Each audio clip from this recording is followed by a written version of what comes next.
बिस्मिल्लाहिर्रहमानिर्रहीम। आज का जो हमारा सेकंड लेक्चर है मेडिसिन का, वो हम लोगों का लेक्चर है विटामिन डेफिशिएंसी की वजह से जो डिजीजेज होती हैं। ये जो टॉपिक है ना विटामिन वाला, ये इंतहाई इम्पोर्टेंट है। ना सिर्फ आपका वेटनरी के हिसाब से, बल्कि आप लोग जब दूसरी भी कोई सीटों पे अप्लाई करते हैं जनरल नॉलेज बेस की, तो एवरीडे साइंस के पोर्शन में उसमें 7-8 पोर्शन होते हैं, उनमें से एक पोर्शन एवरीडे साइंस भी होता है। तो उसके अंदर भी विटामिन में से पूछा जाता है।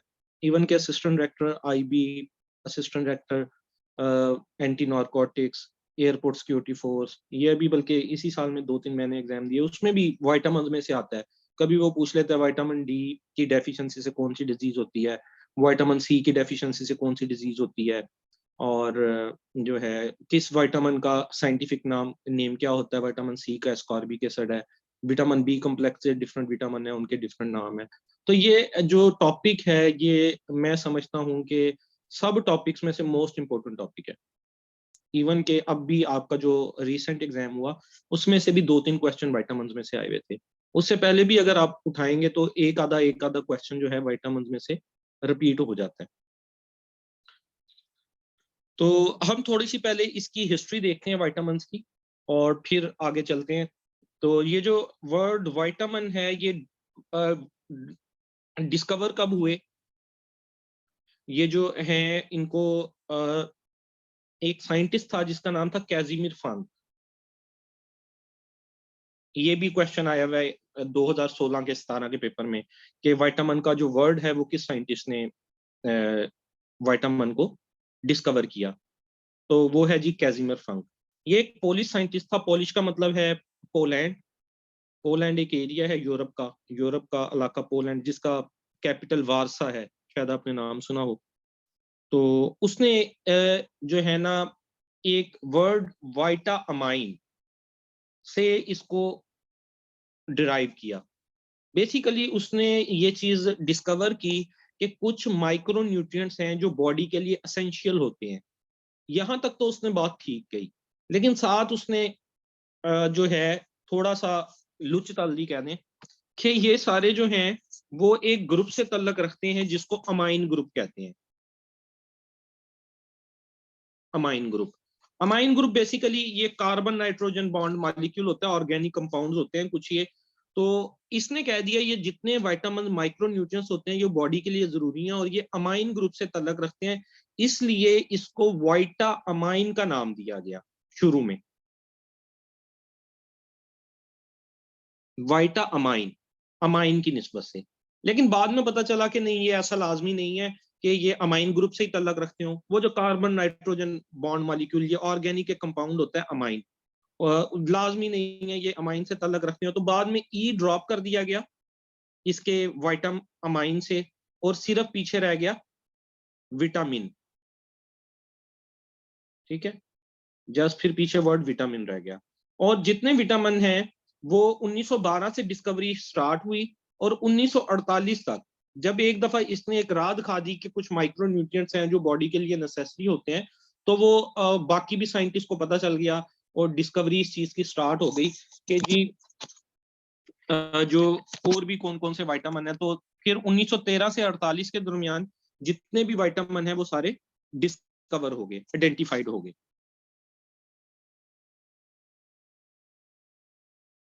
अब बेसिकली ये होते तो बॉडी के अंदर बड़ी कम मिकदार में इनकी जरूरत होती है, इन केमिकल्स की, विटामिन की, लेकिन ये बहुत ज्यादा नेसेसरी होते हैं और डिजीजेस के अगेंस्ट प्रिवेंशन करते हैं। बहुत पहले ऐसा होता था कि कुछ लोग विटामिन की डेफिशिएंसी से मर जाते थे, पता नहीं होता था। फॉर एग्जांपल स्कर्वी एक डिजीज है। ये पुराने जो एक्सप्लोरर होते थे, जब ये शिप्स वगैरह में जाते थे तो शिप्स वगैरह समटाइम रास्ता भी भटक जाती थी और बड़ा लंबा एक सफर होता था। तो ये कैंड फूड उसके अंदर आमतौर पे लेके जाते थे, और फ्रूट्स वगैरह नहीं, जहरी बात है वो लेके जा सकते। कैंड फूड होती थी या प्रोसेस्ड फूड होती थी। विटामिन सी की एक खासियत है कि ये हीट स्टेबल नहीं है। जब भी आप कुकिंग करेंगे, कोई ऐसी चीज जिसमें विटामिन सी मौजूद है उसको कुक किया जाए, तो कुकिंग के बाद उस खुराक में विटामिन सी मौजूद नहीं रहता।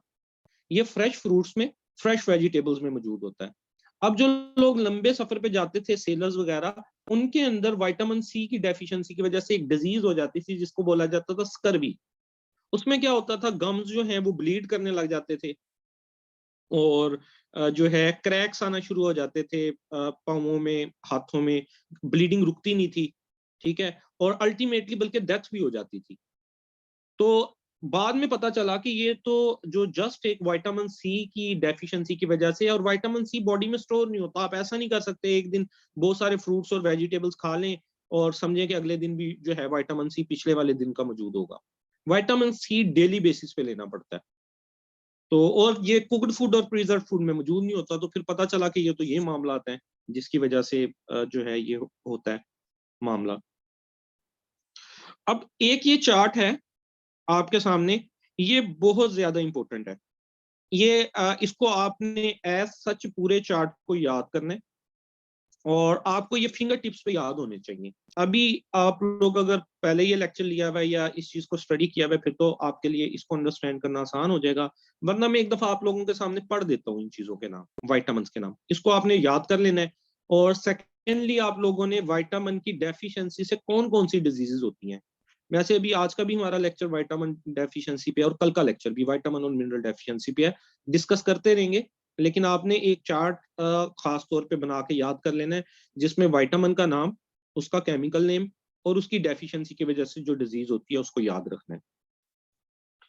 इसमें देखिएगा विटामिन ए जो है उसको रेटिनोल या बीटा कैरोटीन कहा जाता है। कैरोटीन जो है वो बेसिकली प्रीकर्सर है विटामिन ए का, ये क्वेश्चन भी आया है पास पेपर में। और उसके बाद विटामिन बी ग्रुप आ जाता है, इसको हम जरा साइड पे रखते हैं। बी कम्प्लेक्स जो होता है, विटामिन बी कम्प्लेक्स।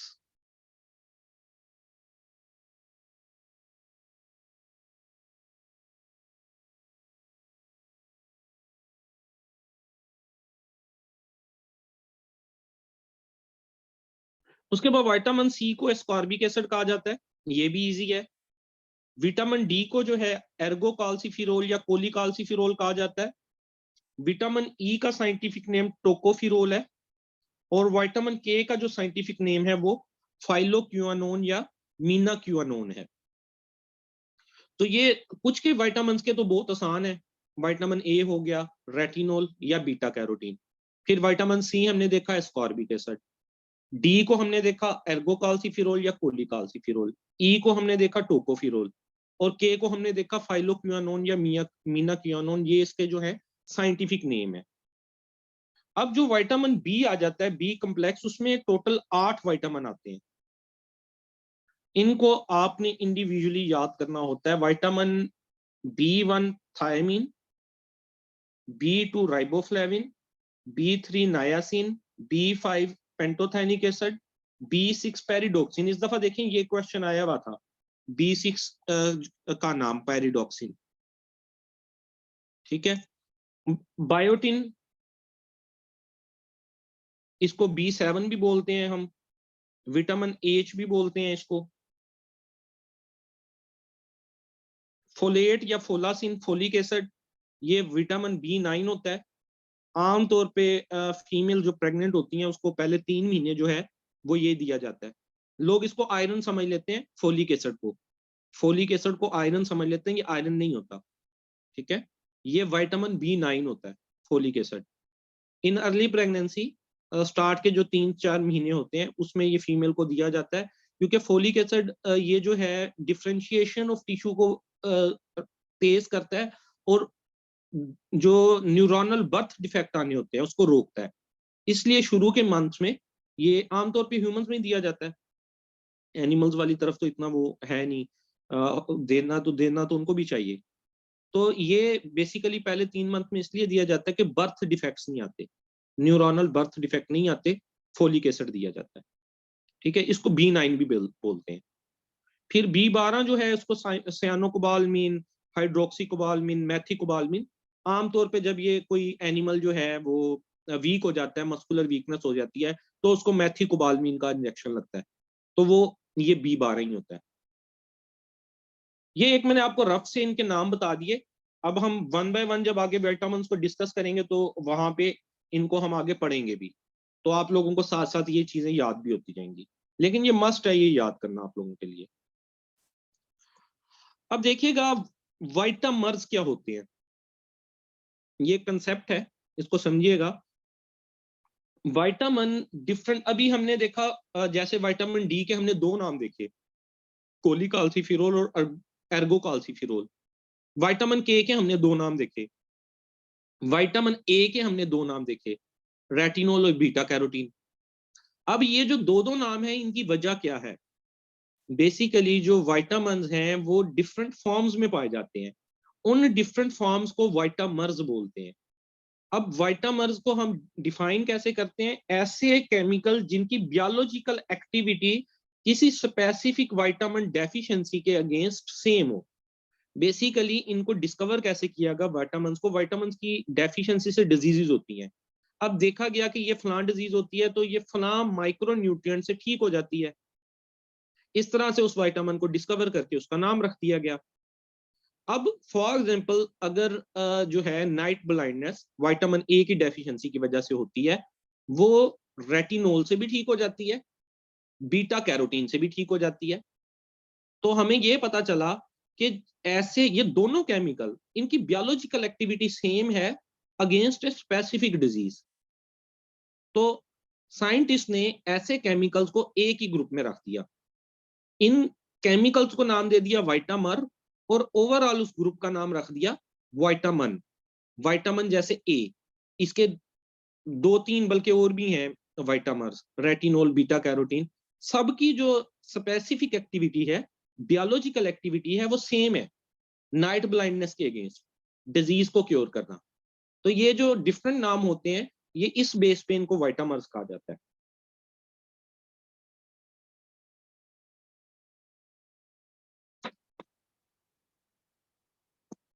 ये जैसे देखिए विटामिन ए वाली ही बात, कि इसके अंदर डिफरेंट विटामिन आते हैं, retinol, retinal, retinoic acid, carotenoids, beta carotene. Beta carotene इसका प्रीकर्सर होता है। प्रीकर्सर का मतलब होता है एक ऐसी हालत जिसने बाद में चेंज होना है अपनी दूसरी हालत में।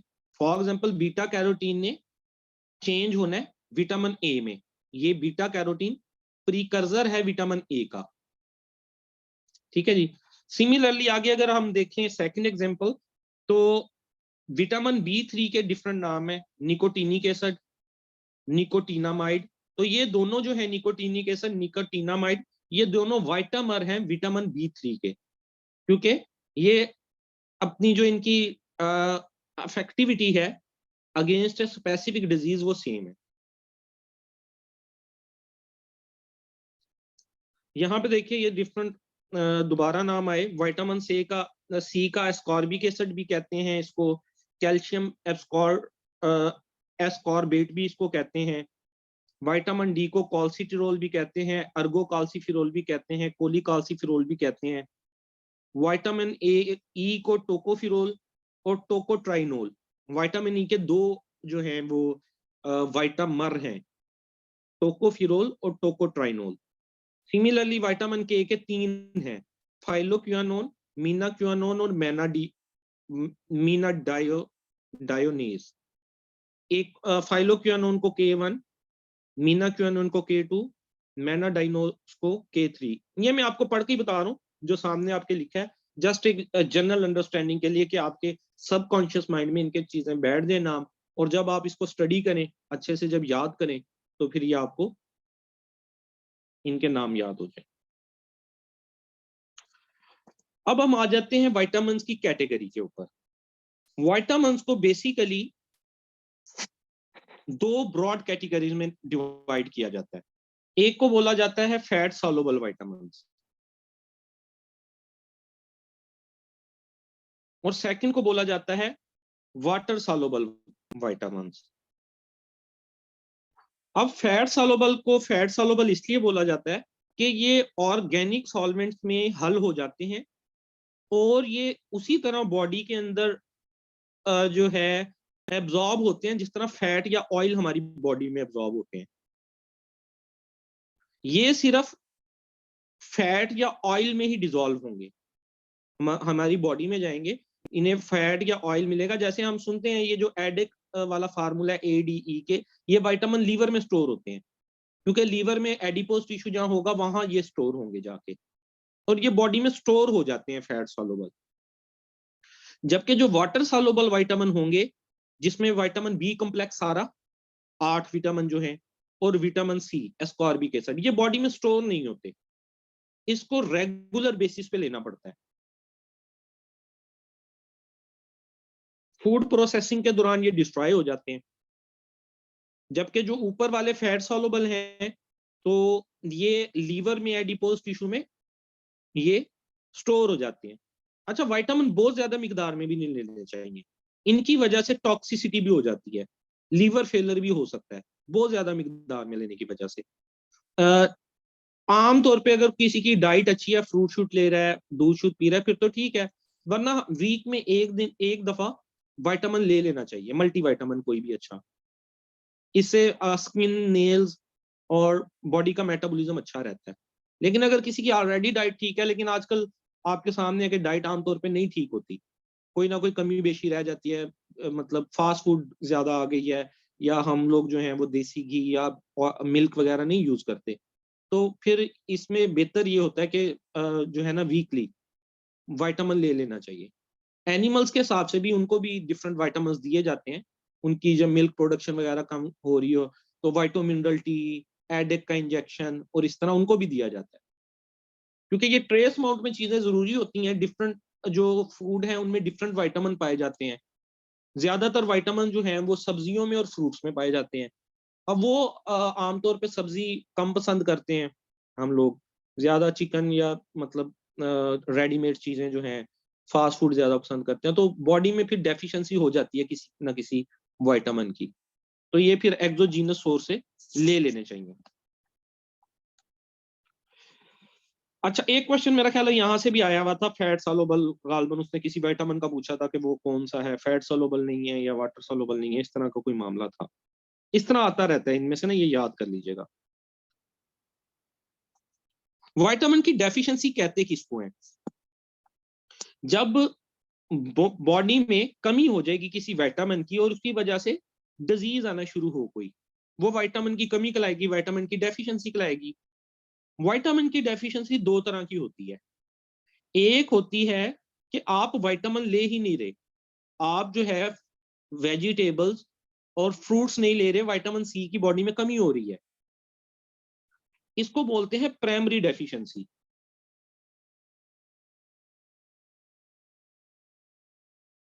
एक ये होती है कि आप ले तो सब कुछ रहे हैं, आप विटामिन भी ले रहे हैं, आप फूड भी सही तरीके से ले रहे हैं, लेकिन आपके बॉडी में फिर भी किसी विटामिन की कमी है, या उसकी कमी की वजह से जो डिजीजेस आती हैं वो डिजीज शो हो रही है।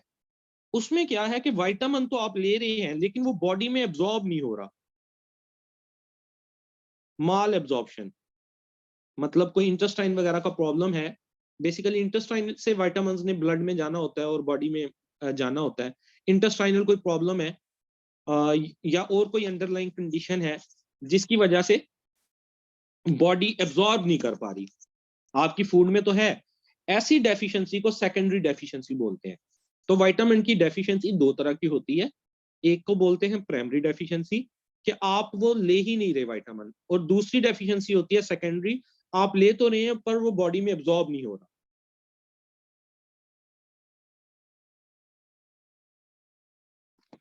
अब ये देखिएगा, ये वाला चार्ट वो पहले वाले से बल्कि ये बेहतर है। सिर्फ इस लेक्चर का पूरा जो लबे लुबाब है ना, अगर आप ये वाला चार्ट याद कर लें तो मेरा ख्याल है इस लेक्चर का हक अदा हो जाता है। बाकी सारी चलें थोड़ी गपशप और वो हो जाती है, लेकिन मेन ये चार्ट है जिसमें आपने विटामिन के नाम, ये देखिए विटामिन लिखा है, उसका नाम लिखा है, और उसकी वजह से deficiency disorder. For example vitamin A की कमी की वजह से लॉस ऑफ विजन हो जाती है, ब्लाइंडनेस हो जाती है, ठीक है, नाइट ब्लाइंडनेस विटामिन ए की कमी की वजह से है। B1 की कमी की वजह से बेरी बेरी है, एंड सिमिलरली ये सबके नाम लिखे हैं, ये हम आगे स्टडी भी करेंगे वन बाय वन, इनको बल्कि थॉरोली स्टडी करेंगे। यहाँ तो जस्ट जो है वो एक एनलिस्ट हुए हुए है, और इस फॉर्म में ज्यादा बेहतर है एनलिस्ट हुए हुए, जिसको आप रट्टा मारेंगे, क्रैमिंग करेंगे।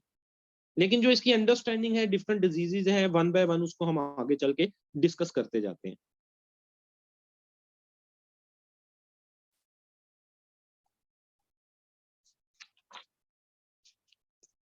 अब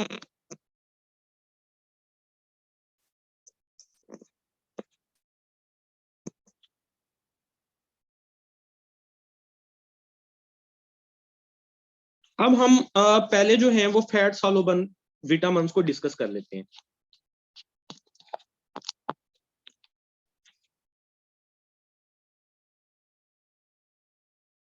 फैट सॉल्युबल विटामिन को कैसे हम याद रखते हैं? एडेक, इस नाम से प्रिपरेशंस भी आती हैं।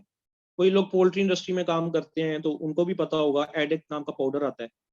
जो लोग एनिमल साइड पे काम करते हैं, लाइफ स्टॉक, उन्हें पता होगा एडिक नाम का इंजेक्शन आता है। ये फैट सॉल्युबल विटामिन इकट्ठे एक इंजेक्शन फॉर्म की, पाउडर फॉर्म की शक्ल में आते हैं, जो कि इंजेक्ट किए जाते हैं। इनको वन बाय वन पहले हम पढ़ लेते हैं। तो पहला vitamin, vitamin A. Vitamin A के केमिकल नेम या विटामर जो हमने पढ़ा, different forms: retinol, retinal, carotenoids, beta carotene. Second point, it is a fat soluble vitamin. Definitely हम फैट सॉल्युबल विटामिन ही पढ़ रहे हैं। इसका फंक्शन क्या है विटामिन ए का? It is essential for eye health. Eye की हेल्थ के लिए ये अच्छा होता है। फोर्थ पॉइंट, इसकी डेफिशिएंसी की वजह से क्या होता है? इसकी डेफिशिएंसी की वजह से नाइट ब्लाइंडनेस हो जाती है, रात को नजर नहीं आता। ठीक है। इसके अलावा जो है किरेटोमलेशिया हो जाता है। किरेटोमलेशिया क्या होता है? फ्रंट आई की जो है वो ड्राई और क्लाउडी हो जाएगी। आई की जो लेयर है फ्रंट, वो क्लाउडी और ड्राई हो जाएगी। इचिंग होना शुरू हो जाएगी ड्राइनेस की वजह से, आंख के अंदर रेडनेस आ जाएगी। तो ये केराटोमलेशिया कहलाता है। इसके सोर्सेज में क्या चीजें शामिल हैं? लीवर, जिगर जो होता है, कॉड लिवर ऑयल, कैरेट्स, ये बहुत अच्छा सोर्स है। गाजरें, आजकल गाजरें अवेलेबल भी हैं, गाजरों का जूस पिया करें और गाजरें खाया करें। ब्रोकली, ये सब्जी हमारे यहाँ आमतौर पे नहीं पाई जाती, ये बाहर के मुल्कों में होती है। स्वीट पोटैटो, स्वीट पोटैटो से मुराद होता है शक्करकंडी। शक्करकंडी को स्वीट पोटैटो बोला जाता है। बटर, स्पाइनेच, पालक, पंपकिन जो है, कद्दू, ग्रीन वेजिटेबल्स, सम चीज, एग्स, एप्रिकोट्स, मेलन, मिल्क, ये कुछ जो है सोर्सेज के नाम लिखे हुए हैं विटामिन ए के। जिसमें से जो हमारे सामने ज्यादा अवेलेबल होता है, मिल्क अवेलेबल होता है, मिल्क अच्छा सोर्स है। एग्स होते हैं, उसमें भी विटामिन ए पाया जाता है। कैरेट्स हैं, गाजरें हैं, ये चीजें जो है विटामिन ए की डेफिशिएंसी को पूरा करती हैं।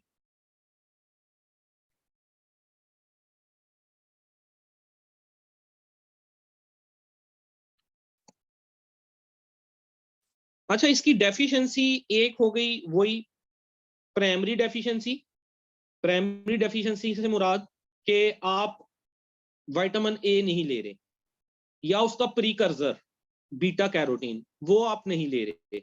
इसकी सेकेंडरी डेफिशिएंसी भी हो जाती है। सम टाइम आप ले तो रहे हैं विटामिन ए, उसका सोर्स ले तो रहे हैं, बट आपकी बॉडी उसको अब्सॉर्ब नहीं कर पा रही। उसकी क्या क्या वजूहत हो सकती हैं? फर्स्ट रीजन इज लीवर की कोई disease, chronic disease of liver, क्योंकि ये स्टोरेज होता है लीवर के अंदर।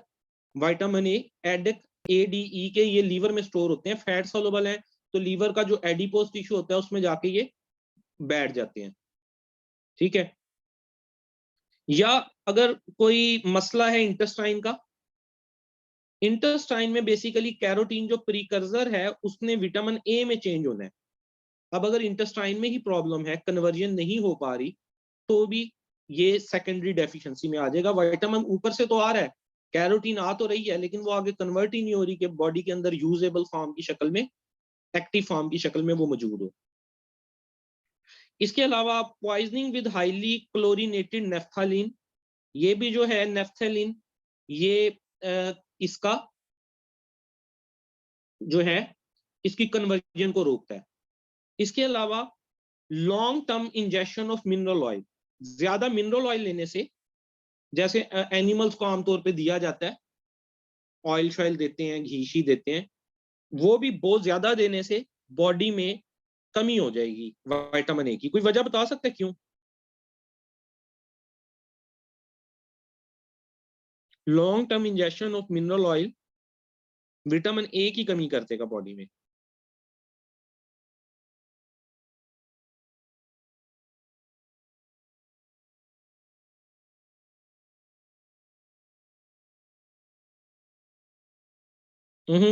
लीवर डिसफंक्शन नहीं।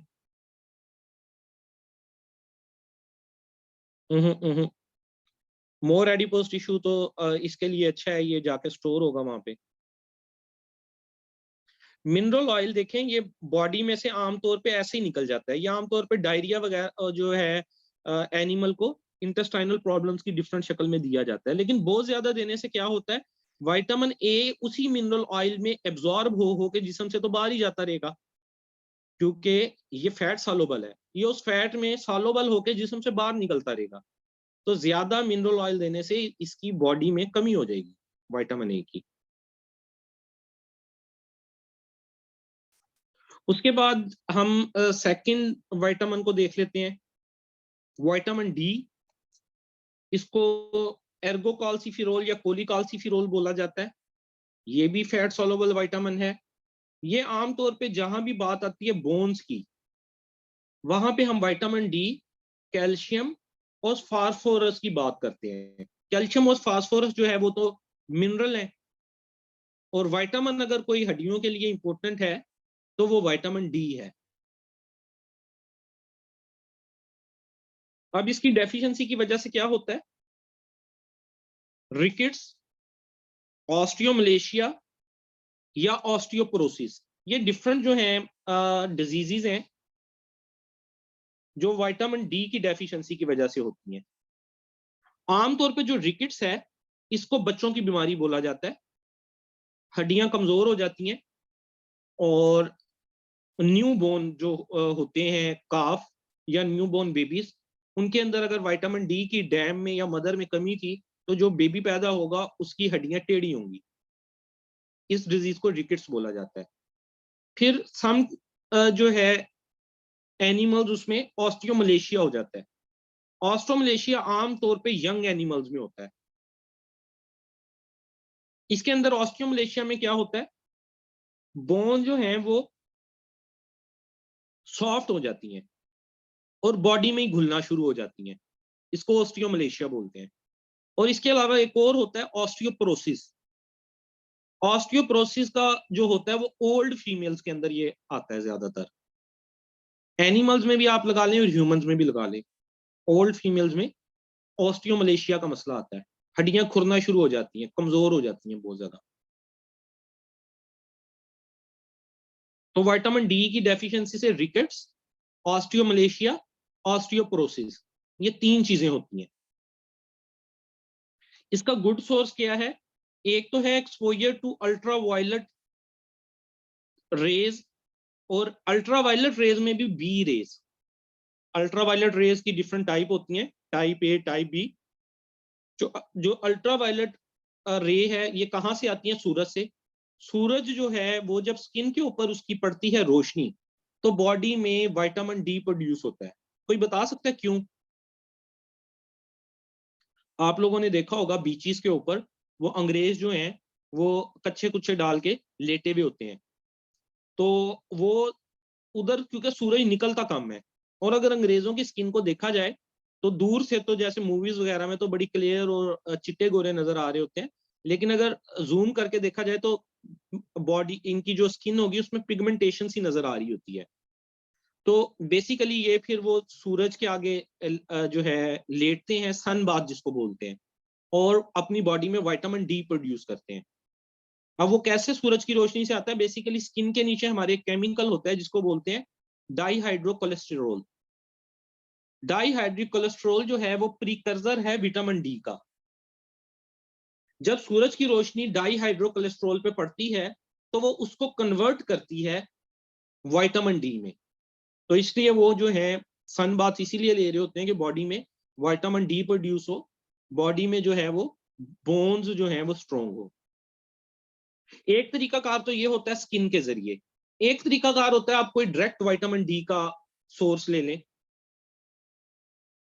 उसमें आप जैसे fatty fish, eggs, beef liver, mushroom, ये चीजें जो हैं विटामिन डी का अच्छा सोर्स है।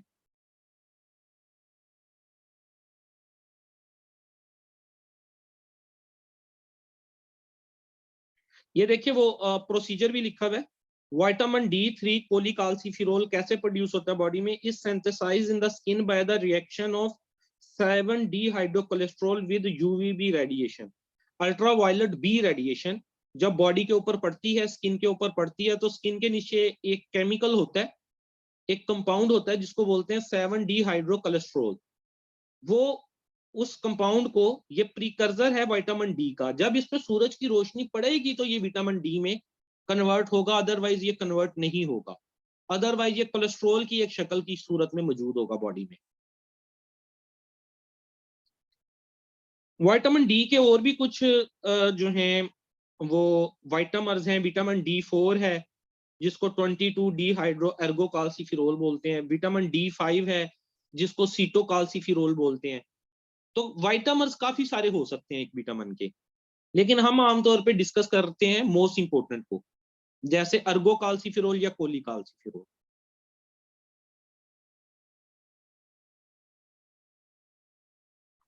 इसके बाद जी नेक्स्ट विटामिन के ऊपर आ जाए, विटामिन ई। विटामिन जो ई है उसको टोकोफिरोल या टोकोट्राइनोल बोलते हैं। ये भी डेफिनेटली फैट सॉल्युबल विटामिन है। इसका फंक्शन क्या है? विटामिन ई का काफी सारे फंक्शन है विटामिन ई के। ये मसल्स की मजबूत करने में भी हेल्प अदा करता है, स्पर्म की प्रोडक्शन के अंदर भी इसका अच्छा रोल है, और ये एंटीऑक्सीडेंट के तौर पे भी काम करता है। ठीक है। और 3 मैंने मेजर फंक्शन इसके बताए: muscular strength, semen production and antioxidant activity. अब ये जो एंटीऑक्सीडेंट एक्टिविटी है ये थोड़ी सी समझने वाली है, एक अच्छा कंसेप्ट है, आपको पता होना चाहिए इसके बारे में। एंटीऑक्सीडेंट मतलब एंटीऑक्सीडेंट, ऑक्सीडेशन के खिलाफ कोई चीज। अब ये है क्या प्रोसेस? हमारी बॉडी में सेलुलर लेवल पे ऑक्सीडेशन का प्रोसेस चल रहा होता है। हमारी बॉडी में सेलुलर लेवल पे ऑक्सीडेशन का प्रोसेस चलता है। जब ये प्रोसेस चलता है तो हमारी बॉडी में फ्री रेडिकल्स रिलीज होते हैं। ये जो फ्री रेडिकल्स होते हैं ये बॉडी में टक्करें खाते हैं डिफरेंट सेल्स में जाके, उन सेल्स को ये डिस्ट्रॉय करते हैं, बॉडी में इन्फ्लेमेशन काज करते हैं, बॉडी में डिफरेंट डिजीजेस काज करते हैं। तो कहने का मकसद ये कि ऑक्सीडेशन जो कि हमारी बॉडी में सेलुलर लेवल पे एक प्रोसेस चल रहा है, उसके नतीजे में बॉडी में फ्री रेडिकल्स प्रोड्यूस होते हैं जो बॉडी को नुकसान पहुंचाते हैं। अब कुछ विटामिन ऐसे होते हैं जैसे कि विटामिन ई और विटामिन सी, ये एंटीऑक्सीडेंट हैं। ये जाके उन फ्री रेडिकल्स को खत्म कर देते हैं। जब ये उन फ्री रेडिकल्स को खत्म करेंगे तो आपकी बॉडी स्ट्रेस रिलीज करेगी, स्ट्रेस खत्म होगा बॉडी से। विटामिन सी और विटामिन ई को एंटी स्ट्रेस विटामिन भी बोला जाता है। आप लोगों को पता है हीट स्ट्रेस का प्रॉब्लम आता है जब बर्ड्स वगैरह में या एनिमल्स में, तो विटामिन सी दिया जाता है। ठीक है। वो क्यों दिया जाता है? क्योंकि ये बॉडी में जो फ्री रेडिकल्स की ज्यादा प्रोडक्शन हो रही है, इन्फ्लेमेशन कोई हो रही है, कोई डिजीज अगर क्रिएट हो रही है, तो ये फ्री रेडिकल्स को खत्म करके आपकी बॉडी में एंटीऑक्सीडेंट का काम करेंगे, जिसकी वजह से स्ट्रेस रिलीव हो जाता है। विटामिन ई की डेफिशिएंसी आमतौर पे होती कम है बॉडी में, बट ये जो है हीमोलाइटिक एनीमिया काज करती है न्यू बॉर्न्स में। हीमोलाइटिक एनीमिया मीन ब्लड का टूटना, ब्लड के टूटने से ब्लड सेल्स जो हैं उसका डिस्ट्रॉय हो जाना। अनीमिया जो होता है उसकी काफी टाइप्स होती हैं। हीमोलाइटिक एनीमिया होता है, परिनीशियस एनीमिया होता है, मेगालोब्लास्टिक एनीमिया होता है। ये डिफरेंट विटामिन्स में डिफरेंट एनीमिया की डेफिशिएंसी ऑफ ब्लड एनीमिया कहलाती है। अब वो deficiency of blood different reason से हो सकती है। वो एनीमिया हीमोलिटिक भी हो सकता है, मेगालोब्लास्टिक भी हो सकता है, पेरिनीशियस भी हो सकता है। ये आगे डिटेल है, आगे चल के डिफरेंट जब विटामिन में डिफरेंट नाम आएंगे उसको हम देख लेंगे। यहाँ आपने देखना है कि विटामिन ई की डेफिशिएंसी से हीमोलाइटिक एनीमिया होता है। हीम टूटता है, ब्लड टूटता है, बॉडी में ब्लड की कमी हो जाती है। इसके अलावा जो है वाइट मसल डिजीज, एनिमल्स में एक डिजीज हो जाती है जिसको बोलते हैं वाइट मसल डिजीज। वो विटामिन ई और सेलेनियम की कमी की वजह से होती है। विटामिन ई और सेलेनियम, सेलेनियम एक मिनरल है, ई जो है वो एक विटामिन है। इन दोनों का जो है आपस में एक पॉजिटिव रोल है, जस्ट लाइक विटामिन डी और कैल्शियम फास्फोरस का। विटामिन डी जो है वो एक विटामिन है और कैल्शियम और फास्फोरस मिनरल है, लेकिन रोल इनका बोन के हिसाब से ही है। सिमिलरली जो विटामिन में ई और मिनरल्स में सेलेनियम, ये दोनों जो हैं बेसिकली मसल्स को स्ट्रेंथ देते हैं, इम्यूनिटी प्रोवाइड करते हैं। आप लोगों को पता होगा, अगर आप में से कोई जो है वो प्रैक्टिशनर है या जो है बर्ड्स का काम करता है, पोल्ट्री फार्म्स के चक्कर लगाता है, तो वहां पे जब कोई डिजीज आए तो vitamin E selenium, E cell के नाम से, या नाम कोई भी हो सकता है, उसमें बेसिकली विटामिन ई और सेलेनियम का कॉम्बिनेशन होता है, इम्यूनिटी को बूस्टअप करने के लिए दिया जाता है। एनिमल्स में एक डिजीज आती है जिसको बोलते हैं व्हाइट मसल डिजीज, जिसम पे व्हाइट स्ट्रिप्स आ जाती हैं, जो गोश्त है वो व्हाइट होना शुरू हो जाता है, उसमें भी विटामिन ई और सेलेनियम का इंजेक्शन लगाया जाता है। हाँ जी। अब विटामिन ई के जो गुड सोर्सेज हैं, उसमें व्हीट जम, गंदुम के अंदर जो दाना सा होता है उसका, गंदुम के अंदर जो मेन उसका होता है जम, उसमें आलमंड्स, बादाम में, एग्स में, नट्स में, आजकल सर्दियों का जैसे मौसम में मूंगफलियां हो गई, अखरोट हो गए, जो नट्स होते हैं डिफरेंट, उनमें, लीफी ग्रीन वेजिटेबल्स में ये विटामिन ई पाया जाता है। आपने देखा होगा बाज जो आते हैं अपना हेयर ऑयल वगैरह, उस पे भी आलमंड बना होता है, बादाम बना होता है, या बाज शैम्पू के ऊपर भी आलमंड बना होता है, एनरिच विद जो है आलमंड या विटामिन ई। तो जो बादाम होते हैं वो अच्छा सोर्स होते हैं विटामिन ई का, बादाम खाया करें।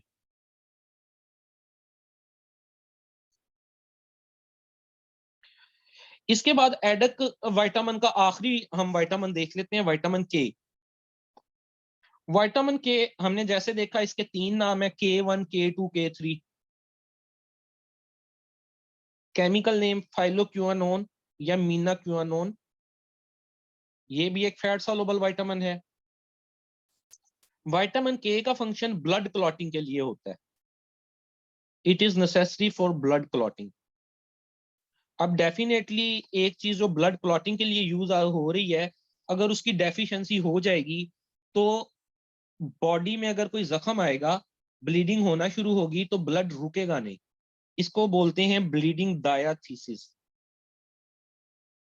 डायाथीसिस का मतलब होता है कंडीशन, ब्लीडिंग डायाथीसिस का मतलब ब्लीडिंग कंडीशन। तो विटामिन के की जो डेफिशिएंसी है वो बॉडी के अंदर ब्लीडिंग कंडीशन पैदा करती है। इसके गुड सोर्सेज में, और आप लोगों को पता है कि कोई एनिमल्स में भी बात कर लें या बर्ड्स में बात कर लें, अगर बर्ड्स में बात कर लें तो कोक्सीडियोसिस, जिसमें ब्लड आता है, कोक्सीडियोसिस, वो सीकल कोक्सीडियोसिस और इंटेस्टाइनल कोक्सीडियोसिस। शेड के अंदर आप विजिट करने जाते हैं तो बर्ड जो है वो ड्रॉपिंग जो कर रहा होता है, उसमें ब्लड आता है, तो वहां पे विटामिन के दिया जाता है। इसके अलावा जब बर्ड की डीबिकिंग की जाती है, उसकी चोंच काटी जाती है, ये बल्कि एमसीक्यू आता भी होता है, तो कौन सा विटामिन दिया जाता है? विटामिन के। क्यों दिया जाता है? क्योंकि ये ब्लीडिंग को रोकता है। एनिमल में भी कभी जख्म वगैरह हो जाए, ब्लड ना रुक रहा हो, तो विटामिन के का इंजेक्शन लगाया जाता है, या ट्रांजामिन का इंजेक्शन लगाया जाता है। तो बेसिकली ये जो है ब्लीडिंग को रोकता है। इसके लिए जो है जी गुड सोर्स क्या है? Leafy green vegetables. अच्छा देखें, जहां भी आ रहा है ना, जो भी विटामिन में आ रहा है, वेजिटेबल्स लाजमी आ रही है।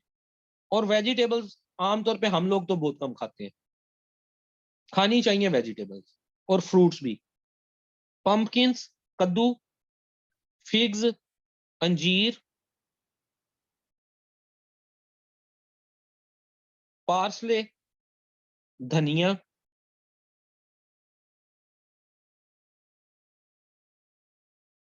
तो ये डिफरेंट सोर्सेज हैं जो विटामिन के गुड सोर्सेज हैं। लीफी ग्रीन वेजिटेबल्स, पम्पकिंस कद्दू, फिग्स, अंजीर एंड पार्सले, धनिया, इनके अंदर विटामिन के ज्यादा मिकदार में पाया जाता है।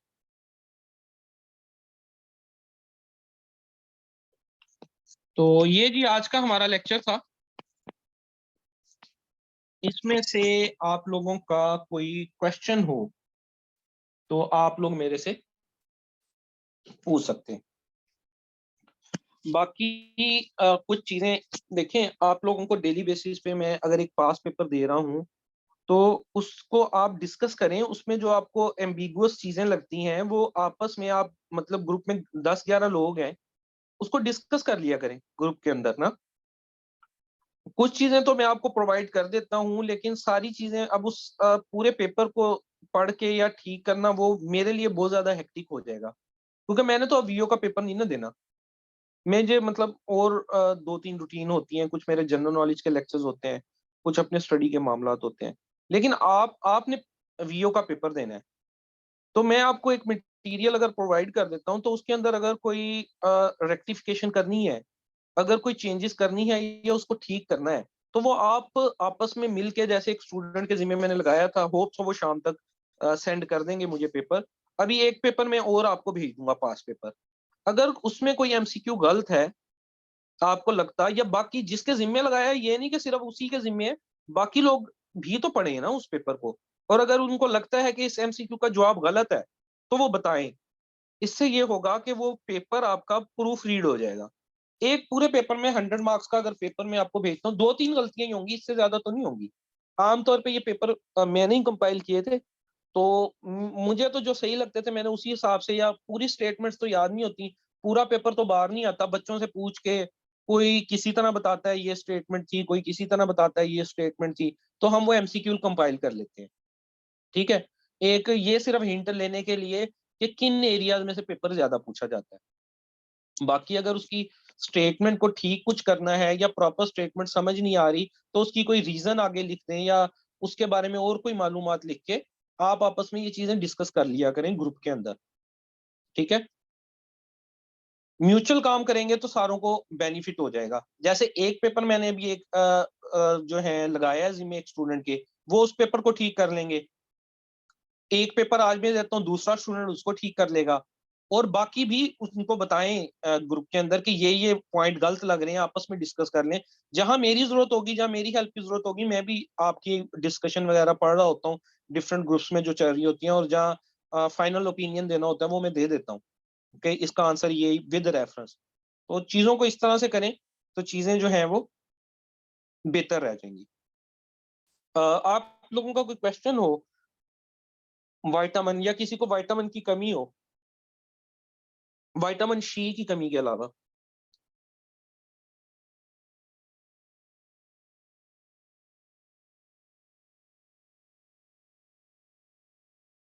नहीं, कोई कमी बेशी नहीं है, सारे विटामिन पूरे हैं। चले, ठीक हो गया जी। आज हमने फिर इसका मतलब है विटामिन और फैट सॉल्युबल विटामिन, इसके बारे में पढ़ लिया, ए डी ई के बारे में। नेक्स्ट लेक्चर इंशाल्लाह हमारा होगा वाटर सॉल्युबल विटामिन, जिसमें विटामिन सी और बी कम्प्लेक्स में 8 विटामिन आते हैं। मतलब कल 9 विटामिन हम पढ़ेंगे। जो है जरा कल बल्कि ऑफ होगा आपका, कल फ्राइडे है, फ्राइडे और संडे ऑफ होता है, तो सैटरडे वाले दिन इंशाल्लाह। तो साथ जो मैं आपको मटेरियल प्रोवाइड करता जा रहा हूँ वो आप साथ ही साथ पढ़ते जाएं। ठीक हो गया जी, ओके, अल्लाह हाफिज।